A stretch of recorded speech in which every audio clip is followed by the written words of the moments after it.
सभी छात्र छात्राओं को वेद तिवारी का नमस्कार। विद्यार्थियों, हम लोग इकोनॉमिक्स अर्थशास्त्र का अध्ययन कर रहे हैं और आज पार्ट 3 शुरू करते हैं। इस समय हम लोग मुद्रा के बारे में पढ़ रहे थे, तो आइए शुरू करते हैं। मुद्रा और चलन में अंतर, मनी एंड करेंसी। चलन, करेंसी, चलन।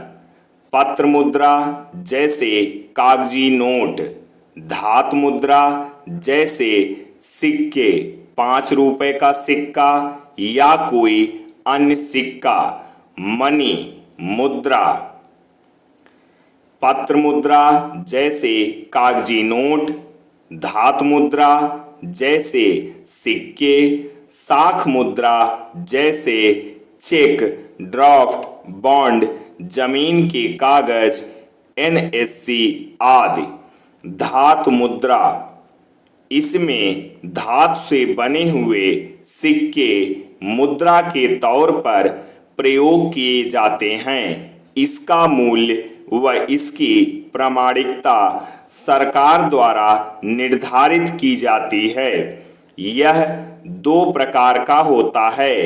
पहला प्रामाणिक सिक्का, दूसरा सांकेतिक सिक्का। पहला प्रामाणिक सिक्का ऐसे सिक्के जिनका अंकित मूल्य व धातु मूल्य दोनों बराबर होते हैं, उसे प्रामाणिक सिक्का कहते हैं। जैसे स्वर्ण मान सोने के सिक्के, रजत मान चांदी के सिक्के। पहला प्रधान मुद्रा है, दूसरा असीमित विधिग्राह्य। प्रधान मुद्रा, प्रधान मुद्रा उसे कहते हैं जो चलन में ज्यादा हो, जैसे नोट, कागजी मुद्रा।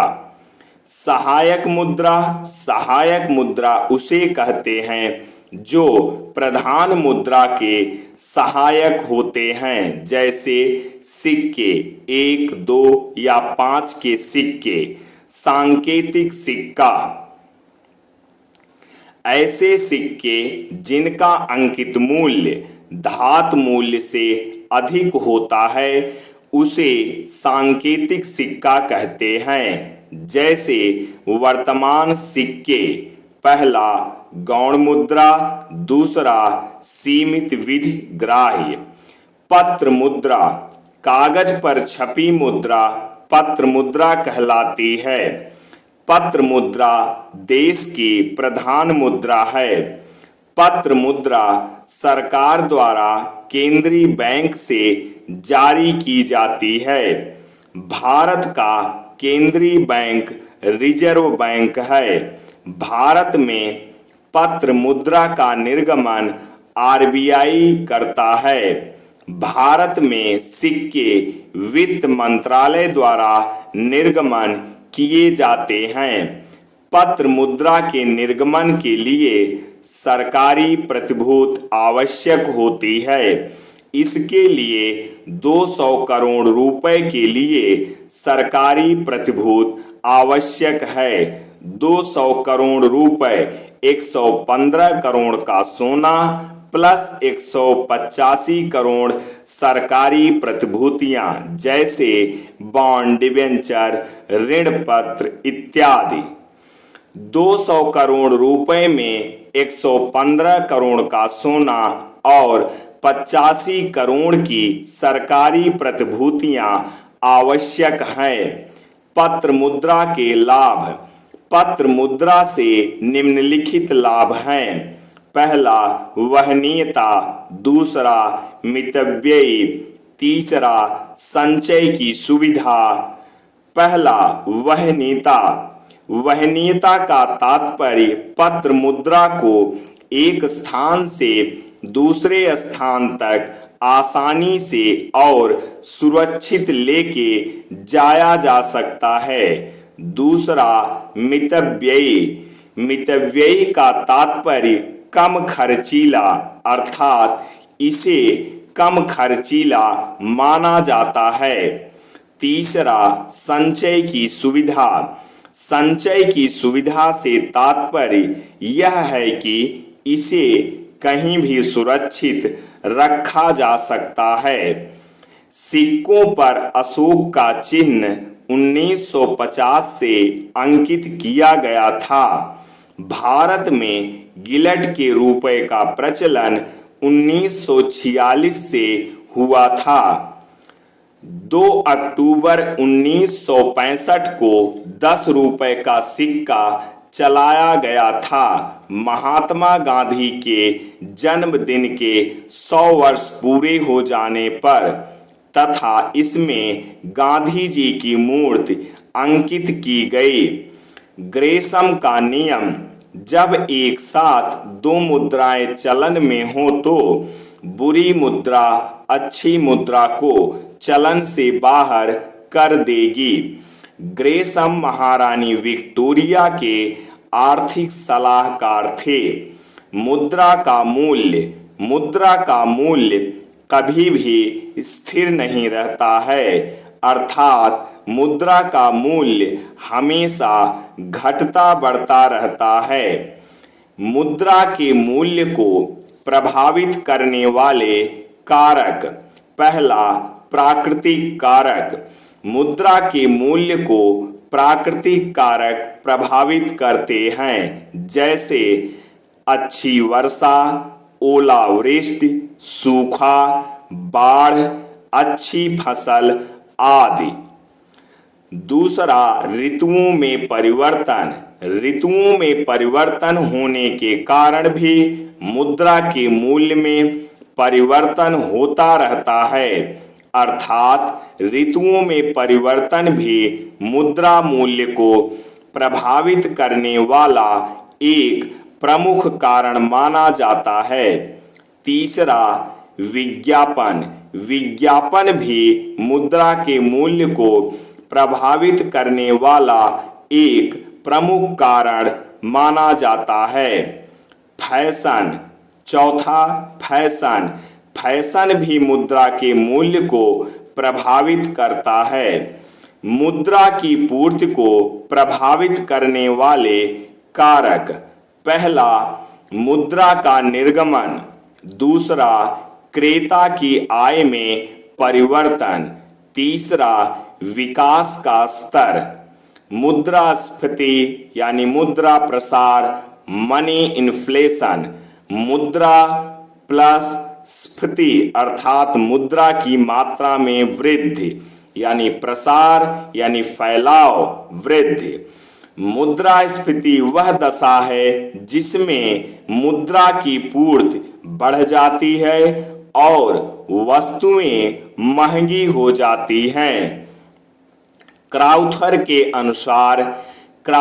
के अनुसार मुद्रास्फीति या प्रसार वह स्थिति है जिससे मुद्रा का मूल्य गिरता है और वस्तुओं के मूल्य बढ़ते हैं। किनले के अनुसार जब मुद्रा की मात्रा उसके मांग की अपेक्षा अधिक हो जाती है, जिसके फलस्वरूप वस्तुओं के मूल्य बढ़ने लगते हैं, ऐसी स्थिति को मुद्रा प्रसार की स्थिति कहा जाएगा। मुद्रास्फीति के लक्षण: मुद्रा की एक इकाई के बदले में पहले की अपेक्षा कम वस्तुएं प्राप्त होती हैं। लोगों की मौद्रिक आय बढ़ जाती है। वस्तुओं का उत्पादन मांग की अपेक्षा कम होता है।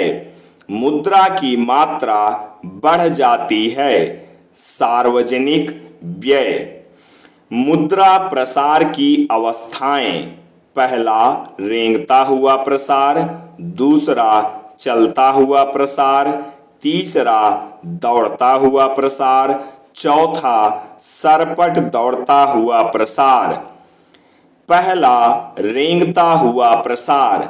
जब मुद्रास्फीति की दर 3% वार्षिक होती है तो उसे रेंगता हुआ प्रसार कहा जाता है। दूसरा, चलता हुआ प्रसार। जब मुद्रास्फीति की दर 5% वार्षिक होती है तो उसे रेंगता हुआ प्रसार कहा जाता है। तीसरा, दौड़ता हुआ प्रसार।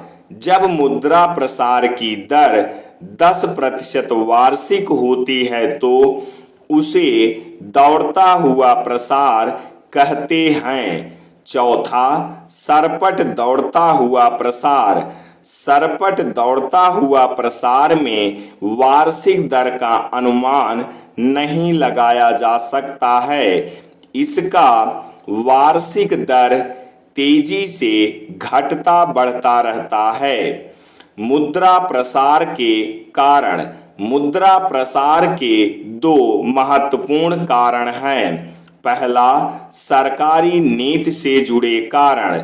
दूसरा, उत्पादन से जुड़े कारण। पहला, सरकारी नीति से जुड़े कारण। घाटे का बजट बनाना, युद्ध काल में व्यय बढ़ जाना, सार्वजनिक व्यय में वृद्धि, नए कर रोपण, कर नीति, प्रशासन में शिथिलता, काला धन। दूसरा, उत्पादन से जुड़े कारण।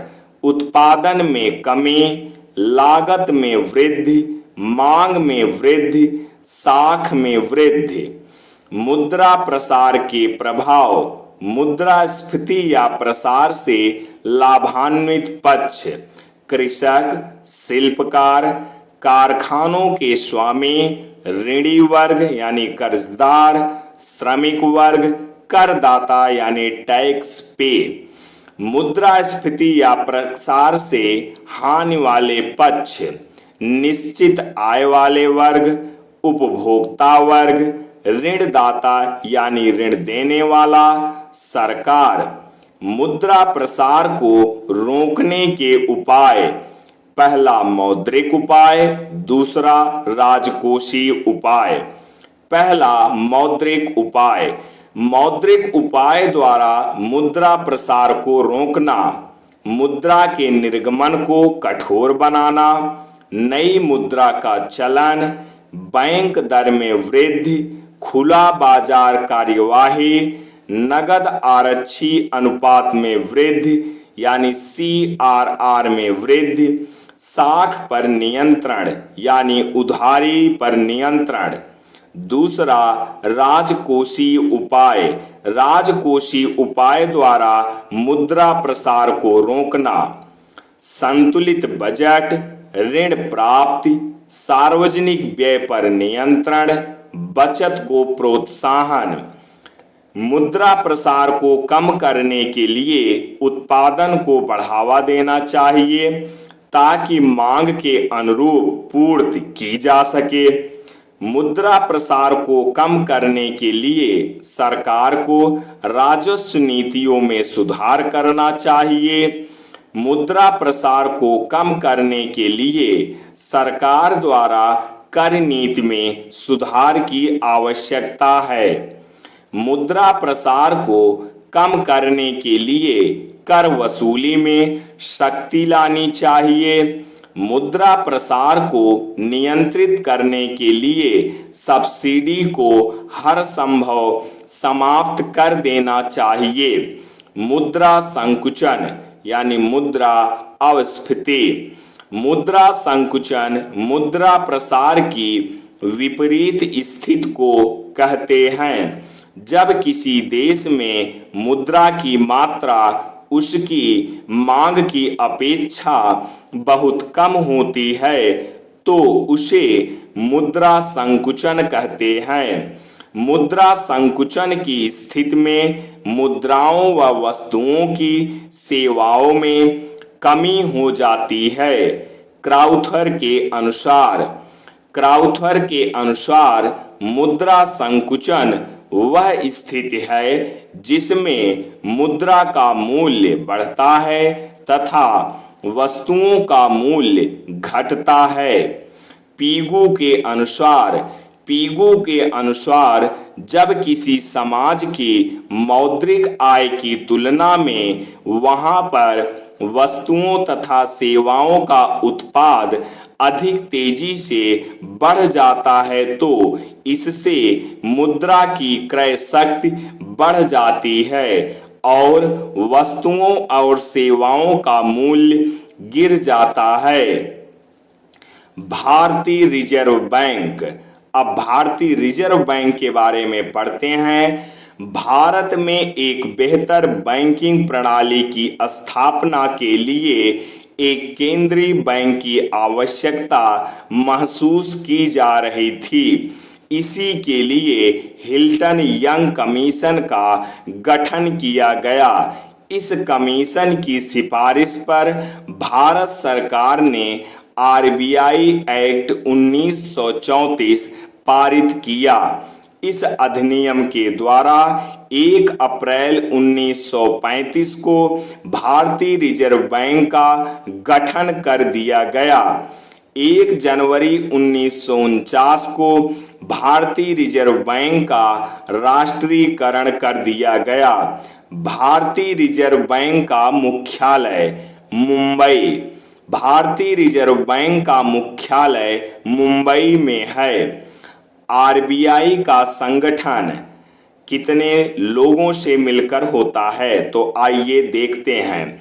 आरबीआई का संगठन: 1 मुख्य गवर्नर, 4 डिप्टी गवर्नर, 10 वित्तीय अधिकारी भारत सरकार द्वारा नामित, 4 क्षेत्रीय बोर्ड के लिए निदेशक, 1 वित्त मंत्री, टोटल 20 व्यक्ति होते हैं। वर्तमान समय में आरबीआई के मुख्य गवर्नर डी सुब्बा राव, जो कि इस समय नहीं है। आरबीआई के पहले गवर्नर जेबी स्मिथ। आरबीआई के पहले भारतीय गवर्नर सीडी देशमुख। आरबीआई के क्षेत्रीय कार्यालय दिल्ली, मुंबई, चेन्नई, कोलकाता। आरबीआई की भूमिका: आरबीआई के कार्यों को मुख्यतः 2 भागों में बांटा जा सकता है: सामान्य बैंकिंग कार्य, विकास संबंधी व प्रवर्तन कार्य। सामान्य बैंकिंग कार्य: पत्र मुद्रा का निर्गमन करना, भारत का केंद्रीय बैंक, बैंकों का बैंक, विदेशी विनिमय को नियंत्रित करना, वित्तीय आंकड़ों का संग्रहण करना। दूसरा, विकास संबंधी व प्रवर्तन कार्य, समाज शोधन गृह का कार्य, कृषि साख की व्यवस्था करना, खुली बाजार प्रणाली, ऋण यानी लोन देना, मूल्यवान वस्तुओं का क्रय विक्रय करना, मौद्रिक नीति अपनाना, पत्र मुद्रा का निर्गमन। अब इसको अगले पार्ट में देखते हैं। आज बस इतना ही। ऐसी ही वीडियो पाने के लिए चैनल को सब्सक्राइब करना ना भूलें। जय हिंद, जय भारत, वंदे मातरम, सत्यमेव जयते।